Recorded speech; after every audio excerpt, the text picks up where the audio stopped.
This is the North Georgia Life Podcast. Embrace life where you live.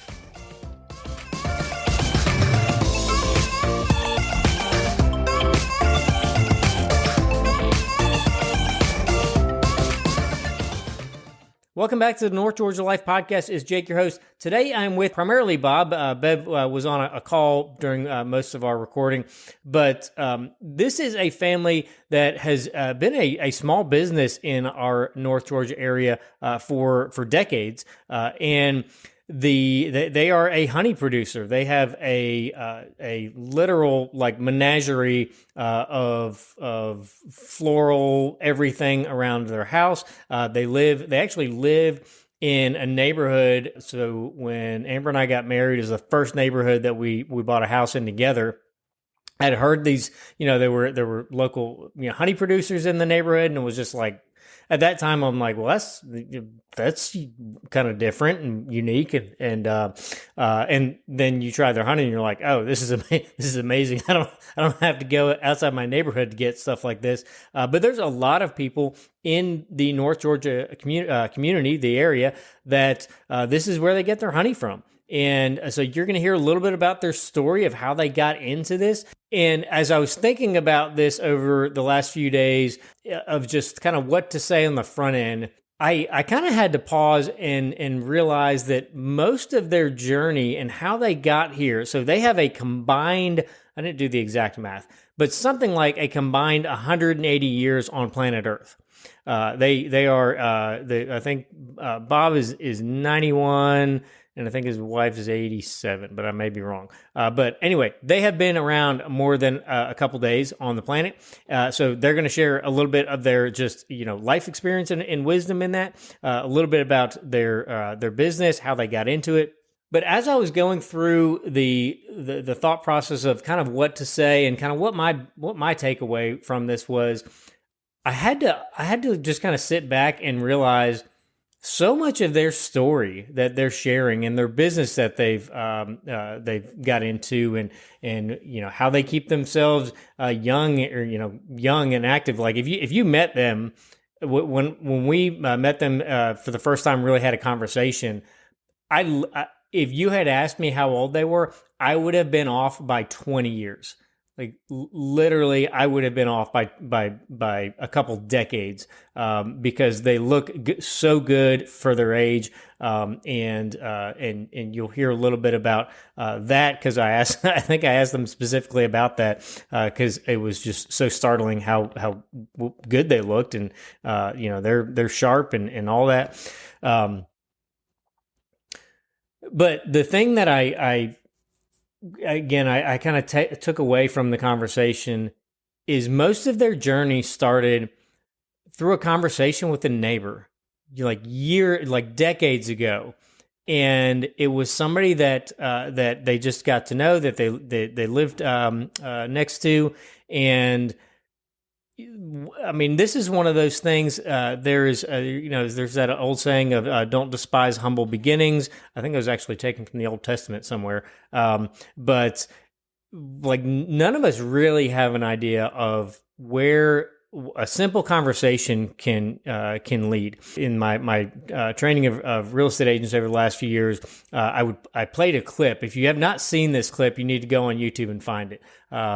But it is the Rocky Sylvester Stallone origin story.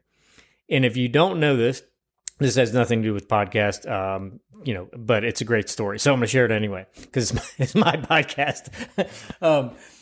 So Sylvester Stallone is trying to, this is, young Sly Stallone. He is dead broke. He was so broke. Some of you are like, I'm broke. He was so broke, he had to give away his dog because he couldn't afford to feed his dog and take care of his dog. So young, single guy trying to have a dog as a companion, can't afford that, and goes in to do this audition. And they, I don't think they picked him for that, but they asked him. They kind of liked him, but maybe not for that part. I don't remember the exact thing. But literally on his way out the door, they asked him, like, do you do anything else? and he had been in the process of writing what we know as Rocky One, the script of Rocky One. So he's not an established actor. He had just this dream of doing this. He's walking out of an audition that he didn't get, and they said, do you do anything else? Because we kind of like you. And he said, well, I do some writing. And they were like, well, let us see what you have. And that one conversation at the end of a failed audition is why everyone on the planet knows who Sylvester Stallone is. It's why so many of us, like Rocky 4 is like it is your top 3 favorite movies of all time. That one conversation is where that came from. And maybe a little bit less of a dramatic and cinematic fashion. The conversation with a neighbor is how Bob and Bev got started. And in our current world where we have so much polarization deliberately by the media, if you're not aware of that, like, I don't know how to really help you. There's an expression, and has been around for decades: if it bleeds, it leads. Well, if it divides, it's even better from the media's perspective. So having a cup of coffee with somebody that you don't know, inviting a neighbor to have a picnic in the backyard with you, and when Bob and Bev were telling me their kind of story, it made me think of one of my. There were a lot of memories that were not great. We don't ever want to have happen again from COVID, especially in the initial shelter in place, the lockdowns and everything like that. That was just very traumatic, stressful, and all those things for people. I remember one of my favorite memories from that at least that first couple months, was sitting in my home office was in our house at the time, kind of in one of the front rooms, and we were in a cul-de-sac, and I was working, and I just saw out the window 3 neighbors so it was the other 3 neighbors in the cul-de-sac, and they had gotten their lawn chairs out and were sitting in the grass. I'd never seen all 3 of our neighbors in the cul-de-sac out at the same time, just having a conversation, like just talking. And I mean, we have seen this. It's in movies in the 80s. So it's not like we don't have any reference point for that. But it was that, like, oh my gosh, this is neighbors talking and sitting with and having conversation and building relationships with neighbors. And this podcast episode, this is how this started. That's the origin story. It is the Sly Stallone walking out of the audition story. All started with a conversation from a neighbor that didn't look like them, didn't come from where they came from, and it's a beautiful story that has come from that. So I know that was a long intro, but I got to share a Rocky story, so there you go. You're welcome. All right, that's a long enough intro. You know how to find us: Facebook, Instagram. I'm trying to be better about posting little teaser sound bites and things like that from episodes. But you can always email us at northgeorgialifepodcast@gmail.com. Facebook, Instagram is obviously North Georgia Life and a podcast. And with that, we'll get started. Welcome back to the North Georgia Life Podcast. Today we are in a location in Hall County, and my guess is when you look it up online, you will probably recognize the label, because I'm certain if you've been anywhere in the North Georgia area, you have probably seen this label. Bob and Bev Bradbury with B&B Enterprises, which is kind of all things bees and Bradburys and honey. So y'all are here in Flowery Branch, but you didn't start here in Flowery Branch. Correct. So give us a little bit of history on where you came from and how you got to Flowery Branch, Georgia. Well, we've been doing bees for about 46 years.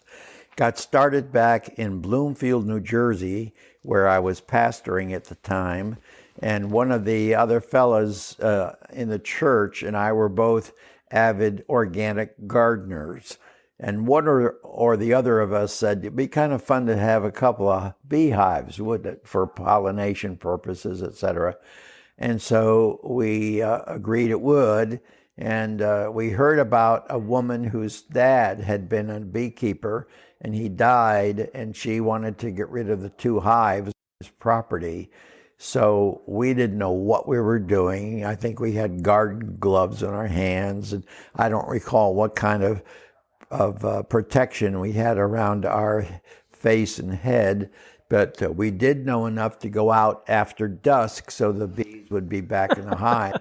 And we stuffed some grass in the opening at the bottom. We had a borrowed pickup truck, and we had the 2 hives and roped them into the truck and brought them back. And it had been predetermined that they were going to be parked in our backyard.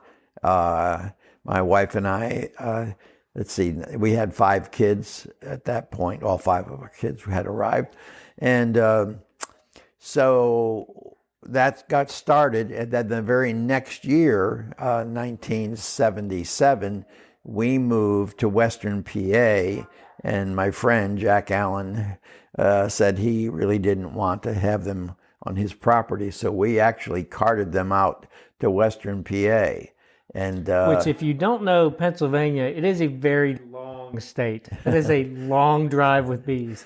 Yeah. So we got out there, and we were there 20 years, and we maintained, but we just had, I don't think we ever had more than 2 hives out there. And then in 1997, we retired, moved here to Georgia. 2 of our 5 kids were here, and nobody was left in Aliquippa. They had all moved away. So we set them up here, and then little by little began to enlarge the number. Initially, we were simply giving the honey away to family and friends, but there was more honey accruing than was needed for that giveaway. So Bev suggested, why don't you take some of this honey up to the Gainesville farmers market? And initially I kind of poo-pooed the idea, but gave it some further thought and decided, yeah, we'd try that. So, and that was when that started? That was 2005. Okay. 2005. So we were there for several years. I don't recall when. A fellow by the name of Steve Thomas got another market going on Friday afternoons at Gainesville Square. Mm-hmm.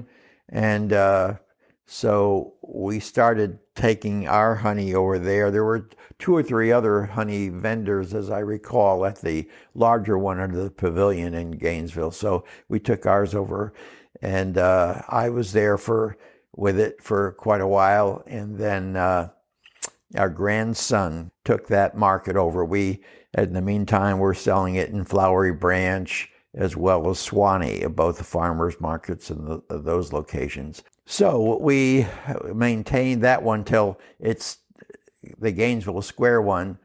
As of this year, that phased out. Now we have a lot of other things besides honey. We have probably at least 15 different products. We have 7 flavors of honey. There's the wildflower, which is produced in our backyard, and that by far is the best one for allergies. Very effective, so long as people do their part and take a teaspoon a day. Then we also have orange blossom, gallberry, sourwood, tupelo, and then 2 infused honeys, lavender and habanero pepper. The tupelo is good for diabetics. It does not have dextrose, one of the 4 natural sugars, so it doesn't give a spike and therefore can be handled by diabetics.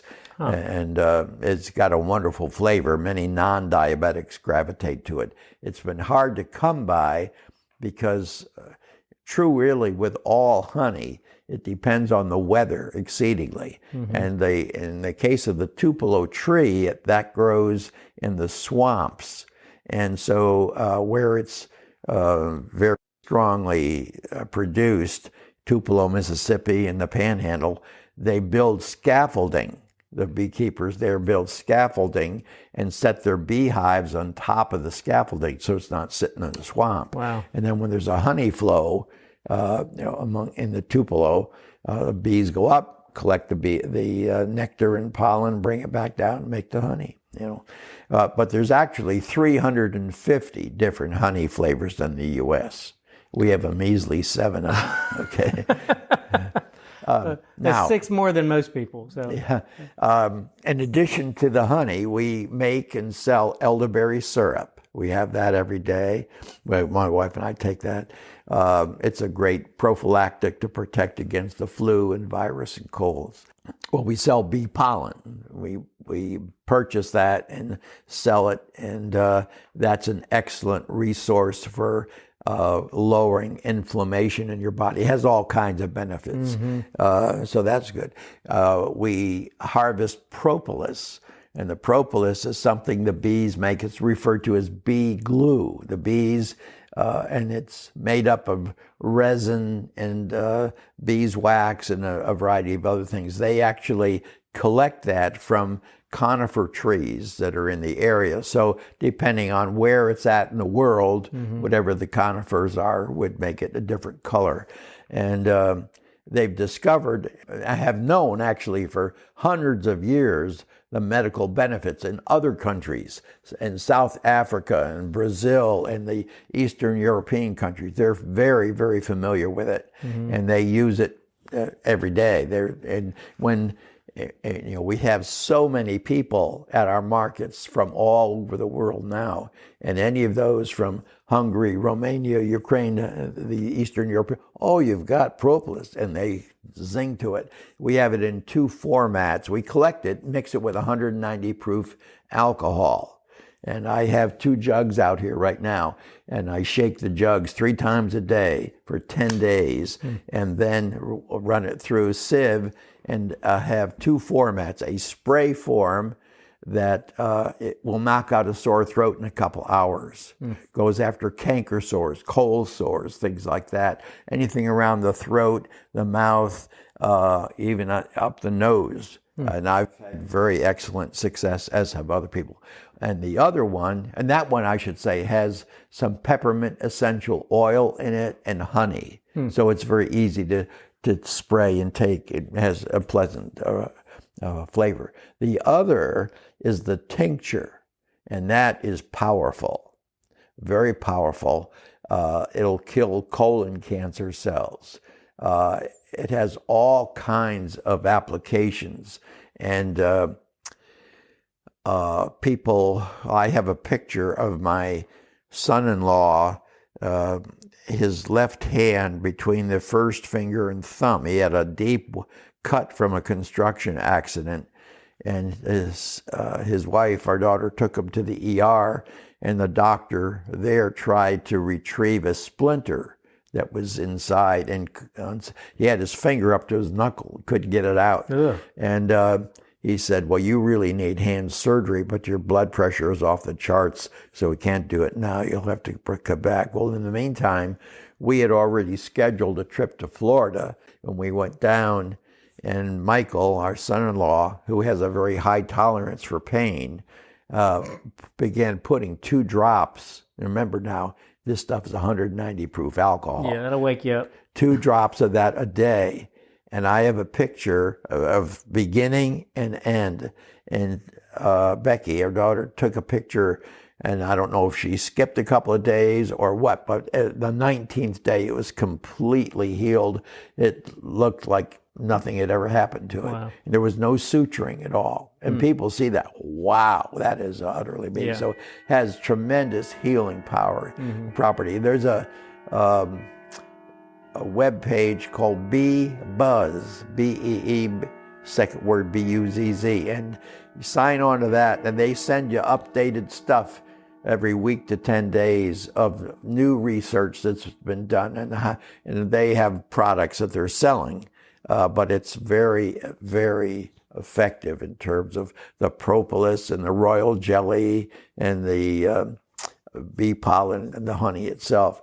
I remember hearing, and I don't remember where the first place I heard it or saw it was that for pretty much all, I would say, like native indigenous people, they used honey for wound care because it kept infection out, like it kept things from getting in, sores or cuts or whatever, and it actually helped the whatever the molecules or compounds or whatever in honey itself actually helped the skin to heal faster because you didn't have it drying out while at the same time it was being protected from the outside elements or whatever. Right. I have not done that myself yet to see if that's tried and true, but that is interesting that's there's still a very real application to wound care in this day and age. That's right. And they use it in hospitals for burns. It's very, very effective. It takes the pain out and it just helps the new tissue to develop. See, honey, amazingly, has hydrogen peroxide in it, so germs cannot exist in it. Yeah. Germs will not be able to live in it. They consider it a perfect food from that perspective. And so we make a very wonderful beverage, half gallon at a time, using a half a cup of honey, our wildflower honey, a half a cup of apple cider vinegar, usually Bragg's or one of the organic ones. And recently, the last several years, I'll take about a finger full of ginger. And of course, you put some warm water to dissolve the honey. It's because you're going to be adding ice, and so you don't want to dilute it. So what I do is put some ice after this thing's all stirred up, and then fill it up, and it is delicious. And it. I bet it's super good for you. It is. It is for runners and so on. It helps to replace the electric lights that you lose if you're running, running or mowing the lawn or cutting a sweat some way. So you started doing organic gardening before organic was a thing. We started in 1963. Our next door neighbor in Bloomfield, New Jersey, was a native Jamaican, and he had grown up on an organic farm when it was not a popular thing way back. And so we were there 15 years, and he taught us all kinds of innovative things about gardening. And we bought our first grinder to make our compost. We made compost, and I would have big truckloads of leaves delivered in the backyard. And we would use those, and I had a ton of them behind the garage, and the kids would climb up on top of the garage and jump off and had a ball in the leaves, and learned how to make the compost, which helped greatly, and had access to, it was either cow or horse manure, or maybe some of both, that really helped. So it was your neighbor that was the Jamaican that was the first one that really kind of helped you understand both the application side of how to garden like that, but also did he kind of explain some of the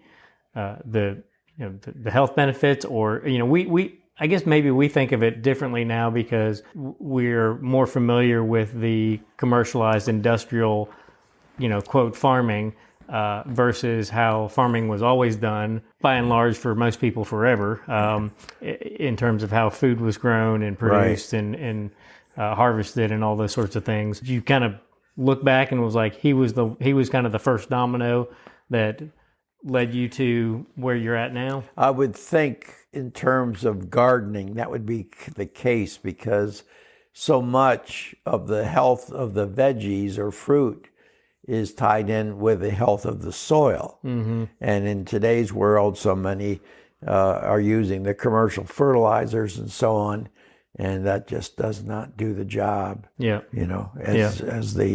we have 3 stages of collecting our compost. We have a little attractive bucket right here in the kitchen next to the sink, and all of our coffee grinds and egg shells and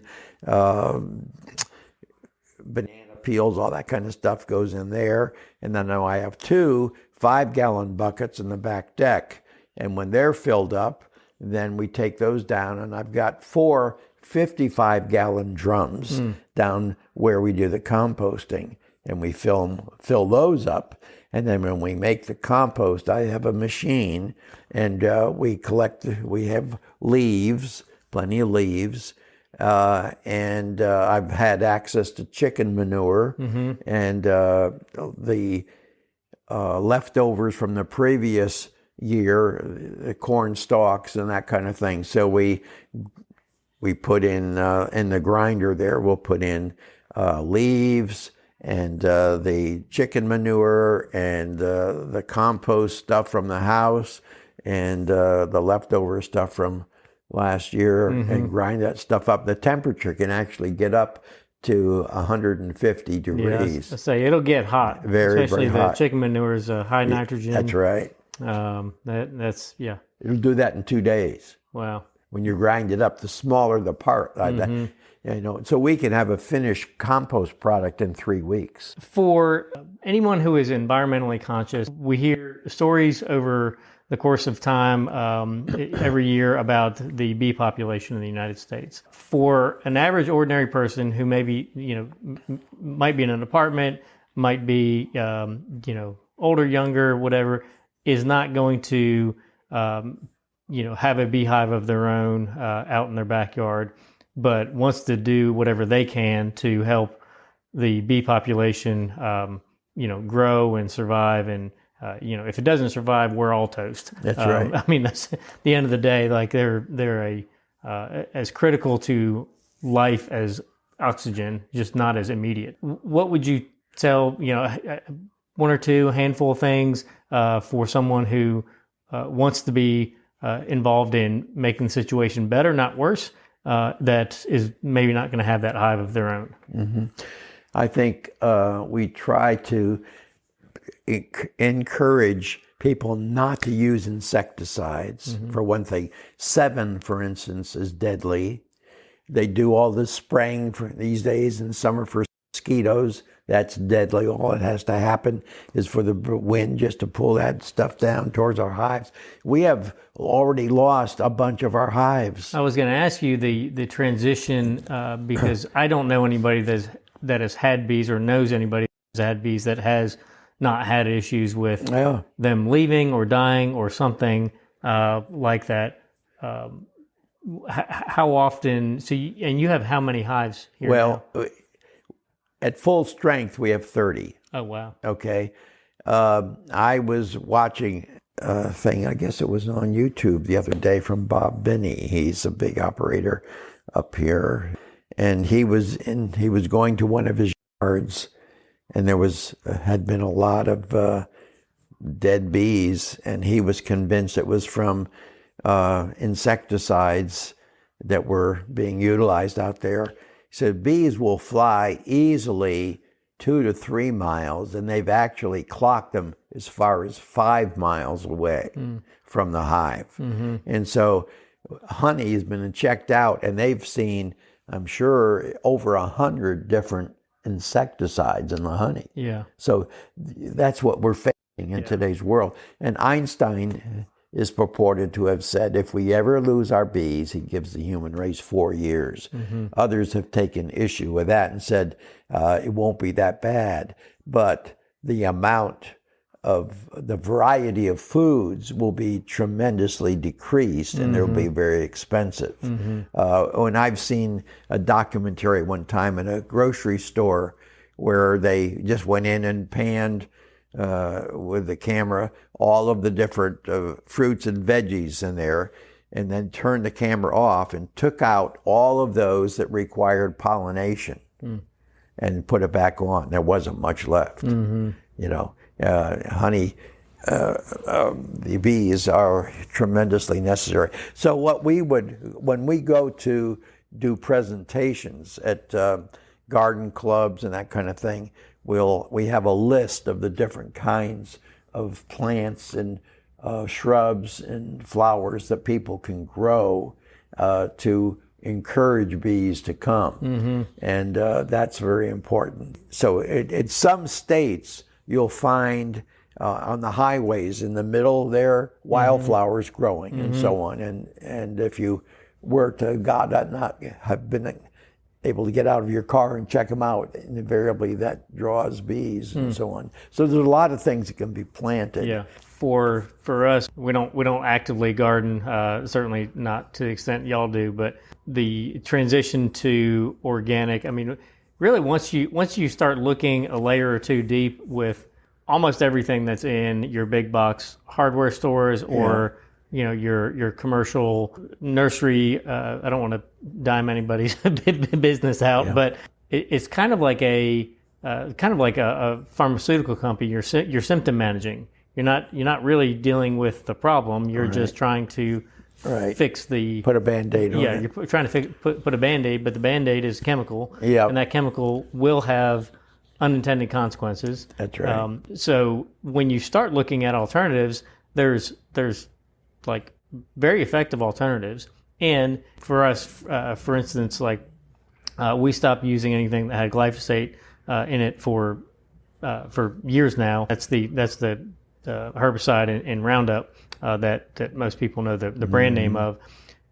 When I tell people like what we use as like weed killer alternatives, they're like, yeah, but the weeds come back. I'm like, well, the weeds come back after Roundup. Like they're weeds. Yeah. Like they're going to grow back. But you can use very simple. Most people have the stuff to make insect deterrents, herbicides, those sorts of things in their house already. They're very inexpensive, and they're not going to hurt anybody. They're not going to kill anybody because you already have them in your house, and a lot of them you already consume. So you were, if I did the math right, you were born during the Great Depression. 1932. 32. Kind of transitioning from out of the bee world and into just normal life. From having lived long enough, neither my wife nor I could believe you and your wife are as old as you are, because I would have guessed 70. And you said part of that is genes, but part of that is just your overall lifestyle. You don't live like most people live. So you probably look a whole lot better than most people look at 91. From a life and a health, but also just a 91 years of experiencing all of the currents of the world. For people who are young, and then maybe people who are in that kind of midlife season of life, one, two, three things that you would encourage someone to do or reinforce maybe something they've already heard or known, having been born during one of the hardest periods in the country. Yeah, I was the youngest of 5. I still have a sister left. My next older brother died early August, but he would have been 98 in November. And my sister will be 100 in November. So again, genes are good. The two that had passed earlier, my oldest sister lived to 89 and my brother 85. But I would say, having learned about organic gardening back in 1963, we've had a good garden for all these years. So that represents a lot of what we've eaten.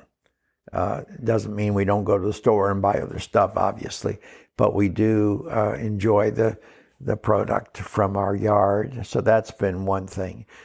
2, I am a Christian, and I would say clearly that Jesus Christ is the cornerstone of our marriage. And so we've worked as a team.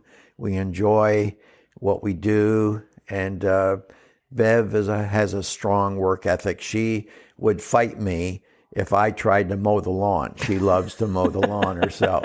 And she really does. She has a tremendous work ethic. And a good part of the garden in one section is her domain where she plants her stuff, and then I do a bunch of the other stuff. So we enjoy getting out. We enjoy playing in the dirt. But there is real science behind that for one's immune system. And we've known of cases where a mother seemingly was protecting her kids from getting dirty, and the oldest daughter really got into serious trouble from some medical issues that developed because her immune system had never been really developed, Yeah. And so I think it is very important when we've gone on mission journeys. The big thing is if you drop food in the ground, if you pick it up within 4 seconds, it's still fine to eat and so on. So I enjoy getting out in the dirt, and I have some of it underneath my fingernails. And I think that's been a factor that has been helpful. So eating proper food and walking and so on, not as much as we should. But we have done some arduous things too. Back in the year 2000, we did a 17-day backpacking excursion out in the Wind River Range of Wyoming, carrying a 70-pound pack, each of us. And so you would have been in your 70s? I was 69. Oh my gosh. Yeah. My son, Doug, is a professor at Geneva College in Western PA, and he's had the training to take college students on these backpacking excursions. And so he was our leader, and Bev and I, and then our middle daughter, Becky, so the four of us, and we were there 17. And I broke my ankle the 8th day out, but we thought it was a sprain, and he taped it tightly. And so he would actually carry my pack ahead and then come back. I was able to do the horizontal and going up. The down was... The down on the final day, we had 36 switchbacks, and that was a different kind of experience. And I thought, maybe I should have this thing checked out since I hadn't had it. So I went to the doctor, and he x-rayed it. He said, good news and bad news. Bad news is it wasn't a sprain, it was a break. Good news, it's 80% healed. Wow. So just stay off the mountains down in the Andes for a while. But what I learned from that is our bodies are wonderfully made. Mm-hmm. And they can put up with a lot of junk, really, if you allow them to heal and so on. Yeah. So I was fortunate the bones were in perfect sync. Wow. And that my son had taped it up very tightly. Wow.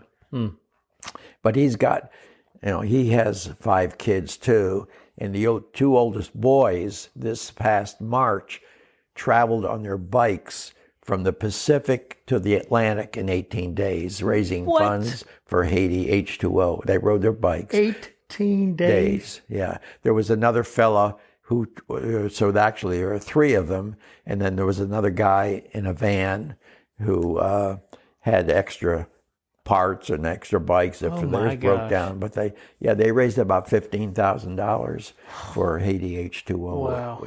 But I would say, really, the spiritual is huge in our own relationship because we're both stubborn, and we often kiddingly said, we'd probably gotten divorced 50 years ago if we didn't know the Lord. When we go to the markets, we pray on the way down, the Lord will lead us to some bruised and broken people that we can have conversations with, and there's a lot of them around. I was say we got a few of them. So it's a ministry, and we see it and approach it from that way. And that's we have some of the best times. This is an enjoyable time of life for us when we can just enjoy conversing with people and finding out what's going on and so on. And for being in what should be what would be for most people a slowing down. Yeah. You were telling me about before we started your schedule for the next last week and then this week and really kind of the rest of the month, and it sounds like a full-time job almost. Well, but it's not. I have to go out and plant veggies today. Okay. I've got a bunch of them to put in, so I have to rototill the area and then put a bunch of. I'll be planting lettuce and kale and arugula and broccoli, cauliflower, but about 10 different veggies that'll good for the winter. For the winter, yeah. So you said you have 30 active hives. Well, that's or that's when the high it's full? point. Now some of them have died off, so I have to go out and treat them. And before I treat them, I'll put moth crystals in, because moths come. If they lay their eggs in there, it plays havoc, and you end up burning the frames that they're not usable. Now, the other alternative is, so that's by leaving them actually on site, having been killed by the mites. That's a biggie, the varroa mite and so on. You have to treat for that. And but again, these different insecticides that take their toll. So you have a choice, either to bring them up, and we have a storage area underneath our deck where we keep the largest majority of our extra honey supers. I feel like this is one of those things that a lot of people have probably thought about at some point, having just a hive, having your own little family, extremely local local honey there in the backyard. Any just beginner tips that you would give someone if they're contemplating doing that, but Yes. it's kind of a daunting thing? I would suggest a couple of things. Number one, depending upon where they live, they would do well to call the local extension office, find out where the local county beekeepers association meets, where and when, and start attending meetings, because there's a lot of distilled wisdom in those who have been longtime beekeepers, and they would find out if this is really something they're interested in, because a lot of people think it's kind of romantic or whimsical and so on. There's work, and you got to be inside the hive. And you also you would do well to know whether or not you're allergic to bee stings. Yes. Because we were training a gal to take over. I had a young lady for a little over a year who was really good. She graduated from college, and she was planning to go to grad school, but she wanted to spend a year doing that. She really was sharp. She had graduated summa cum laude and really knew her way around the computer with all the techie stuff that was necessary.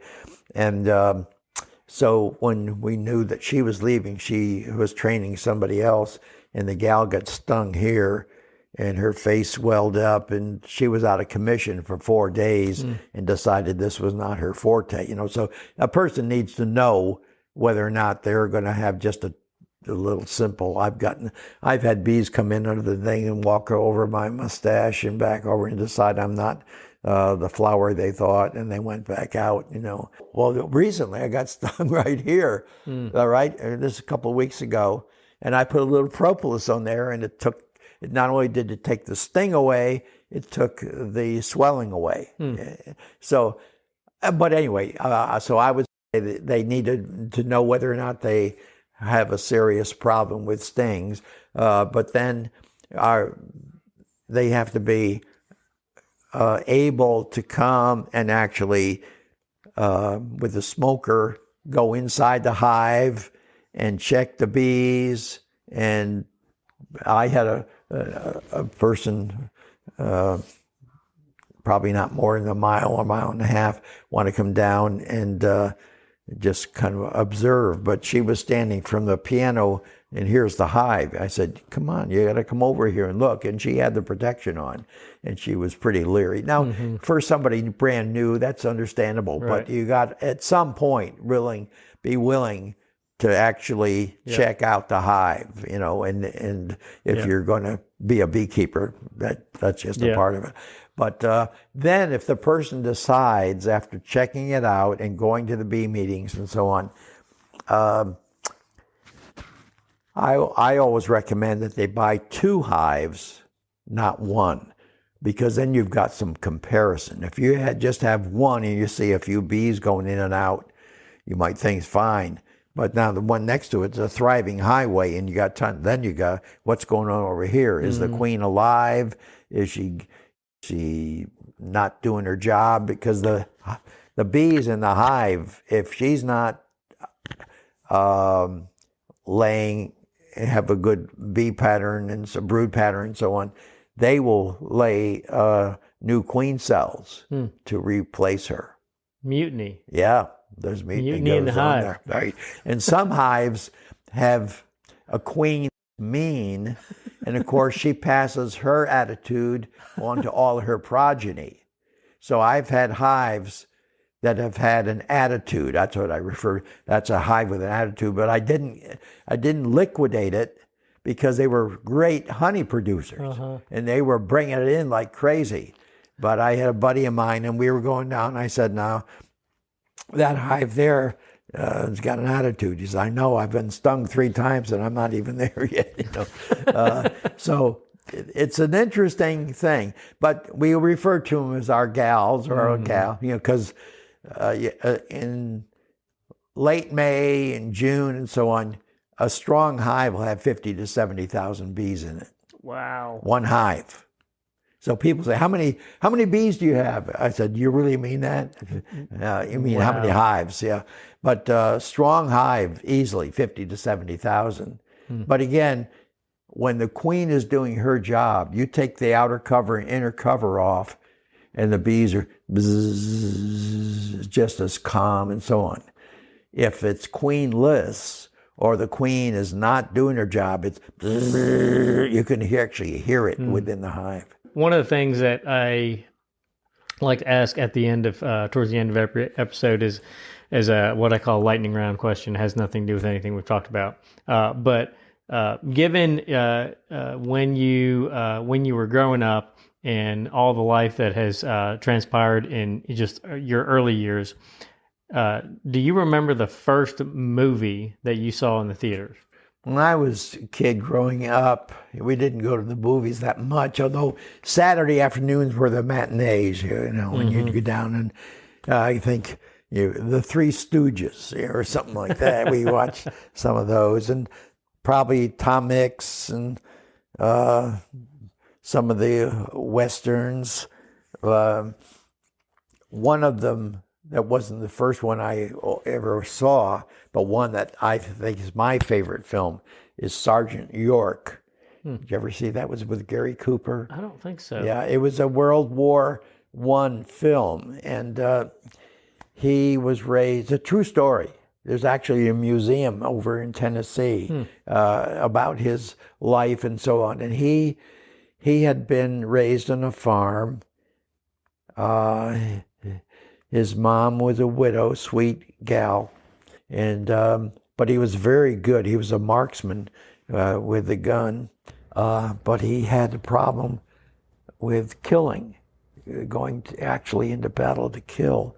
And so, long story short, he was given permission to go home and to work that whole thing through with his pastor. And he went back, and he was in action, and the Germans were mowing down his fellow soldiers, scores of them, but they were in a position with their machine guns are really killing. And he got up and he began to maneuver around, and he ended up, I think he might have killed 30 or so, but he ended up single-handedly getting like 140 prisoners. Wow. Yeah, and quite amazing. Wow. Quite amazing story. Now that's been an amazing film. I have it in the old VHS. Yeah, I'll have to find that. That sounds... movies that are based on a true story are about the only things we watch anymore. Yeah. Because otherwise it's just a very predictable plot line. Right. But it's also about the only movies that my wife stays awake for. Because... normally, she's out in about 15 minutes. Snoozeland. Yeah. Real quick, before we wrap up, the best ways for people to find you guys, places you go on a regular basis, website. Well, we do have a website, Buy Georgia Honey. Buy Georgia Honey. B-U-Y, spell out Georgia, honey. They can't actually order online. It doesn't have the capacity, but it gives a full array of our products. And I don't think I even gave you all those, but... So your website, Buy Georgia Honey. Buy Georgia Honey. We will be doing, Lord willing, the Flowery Branch and Swanee markets through the winter. And then there are these festivals And this fall especially, we do the biggies. We did the Swanee Fest. That was in September. That was a huge one. And we have a lot of people come to the house. We make moisturizing cream, lip balm, elderberry syrup. What's for people who can't maybe get to a farmer's market weekend or a festival that you guys are at, what's the best ways? Obviously, people are here local that can come to the house. Best to call, I would assume. Yes. Make sure that someone's. Well, if they go online and they Google local honey, ours comes up. We're constantly getting new customers who come and they want to know, do you still have honey? Yes. Yeah. And they often come to the house. Thank you guys for what you do for being a local staple here in the North Georgia area.